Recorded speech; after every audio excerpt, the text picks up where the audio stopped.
Ramazan, Ramazan, Ramazan ya Habib. Bismillahirrahmanirrahim.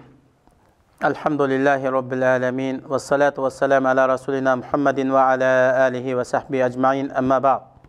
Assalamu alaikum ve rahmetullahi ve berekatuhu. Hürmetli ustazlar ve kırındaşlar, Ramazandaki gündelik soğuğat programımızın 18. kısmı.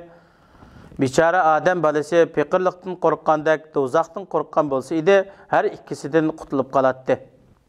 Allah subhanahu ve taala Kur'an-ı Kerim'de mundaq deydi: "İn tubdus sadaqati fena'imma hi ve in tuhbuha ve tu'tuha'l fuqara fa huwa khairul lekum ve yukaffir ankum min sayyiatikum vallahu bima ta'maluna habir."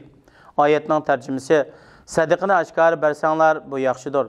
Eğer onu mahfi bersanlar ve yoksullarga bersanlar tıxımı yaxşıdır. Bu sizlerinin bazı günahınlarga kaparet buludu. Allah sizlerinin kılgan emellerinlerden haberdardır. Bakara suresi 271. ayet. Allah üçün sadık kılıdığan nersini aşkarı bersanlar, bu nemi degen yaxşı sadık buludu. Eğer onu mahfi bersanlar, kembağallarga bersanlar, bu sizler üçün yaxşı buludu. Çünkü sadıkını mahfi beriş riyadan yirak buludu. İxlas bilen berilgen sadiqa sizlerinin hatalıklarını öçürüdü. İşlerinlerinin inçiklerini Allah Teala yaxşı bilidi. Allah Teala'ga sizlerinin ahvallarından hiç nerse mahfi kılmaydı. Her bir insan özünün kılgan əməliga göre ceza mükafatına erişidi.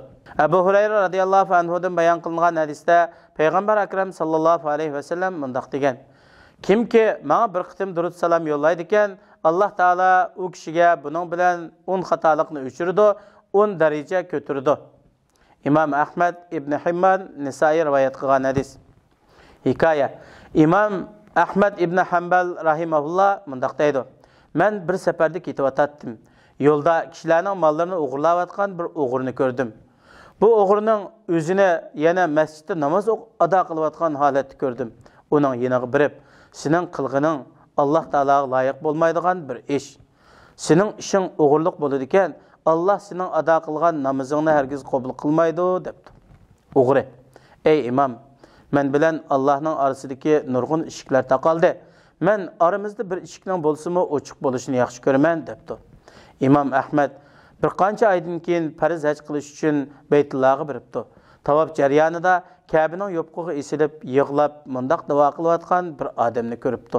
Robbim, men sana tövbe qildim. Menga rahim qilgin, rahmat qilgin. Men buningdan keyin hargiz sana asilik qilmayman.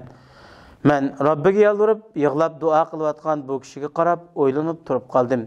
Keyin qarasam, u men bir qancha ay ilgari yo'lda uchrashgan o'g'ri ekan. Men ko'nglimda bir eshikni ochiq qo'ydi. Alloh taolo uning uchun hamma eshiklarni ochib etdi. Hikmat. Odam avlodi fiqirlikdan qo'rqqandek, do'zaxdan qo'rqqan bo'lsa edi, har ikkisidan qutulib qolatdi. Agar boylikqa rag'batlangandek jannatga rag'batlangan bo'lsa edi, har ikkisi bilan utuq qozonatdi. Ko'rinishda kishilardan qo'rqqandek hech kim yo'q yerda Allah'tan qo'rqqan bo'lsa edi, ikki dunyo baxtli bo'ladi. Duo. Parvardigorim, senden bo'lak hech ma'bud barhaq yo'qdir. Sen jami kamchiliklardan pokdirsan. Men haqiqatan o'z nafsimga zulm qilguvchilardan bo'ldim. Meni mag'firat qilgin. Menga va barliq musulmonlarga rahmat qilgin. Bizni sana yaqin bo'lgan kishilarning jumlasidan qilgin va bizni nam amallarimiz o'ng tarafidan berilgan kishilarning jumlasidan qilgin. Fikr.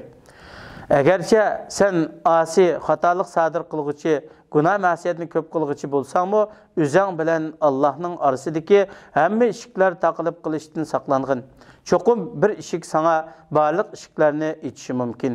Robbim, bizga rahmat, mag'firat, barakat eshiklarini ichib etgin. Bizni Ramazonda va hayotimizda sening rahmatingga erishganlarning jumlasidan qilgin. Amin. Vassalamu alaykum va rahmatullohi va barakatuh. Ramazan, Ramazan.